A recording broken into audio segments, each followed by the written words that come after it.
Hey there gardeners, Chris here from Garden Steading. Some sad news this morning. My raspberry has been utterly devastated. We actually noticed this yesterday and we actually saw the culprit return and come for another nibble. And so both of our raspberries have taken a pretty big knock. Obviously they're not gonna die. Raspberries are fairly hardy. We're not into spring yet. However, this does give me a very important bit of feedback that I'm gonna need to protect this garden bed. Now the garden bed itself is 600 tall, particularly on this lower side. It's dug into the hill to get it a little flatter. And obviously we've had our little wallabies come and have a nibble. Now I think probably there's not a lot of food at the moment, so they're getting a little bit more adventurous, which does happen at some times a year. And they've taken the top off this plant here, which was looking much, much better. They've also obviously taken all the leaves off this guy. They'd actually knocked it over as well because I'd say they'd pulled it down to get access to it.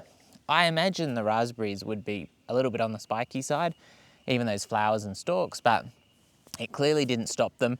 And yesterday, as it was getting to dusk, so the sun was going down, we saw him come back along and have a bit more of a nibble, and also was having a nibble at our Hardenbergia vine, which has been growing on the fence for ages, and I've always kind of wondered what is taking the leaves off that, because on one side of the fence, quite good. On the other side of the fence, not so good. So now we know.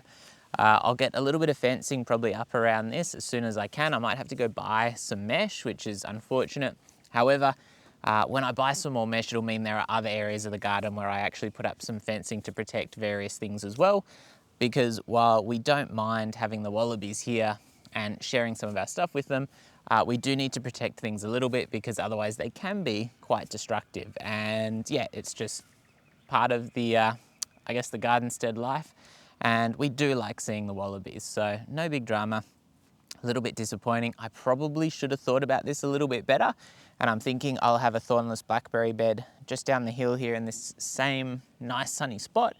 So I'll know when I put some protection around this bed, maybe to extend it around, and maybe even it wouldn't be a bad idea to run a secondary fence along here and up where I can grow a little bit more stuff, at least down the bottom here where there's more sun, because we have kind of run out of room in our veggie garden. So yeah, definitely a lot of kind of development to do in getting all of this right, and also dealing with pests in various ways.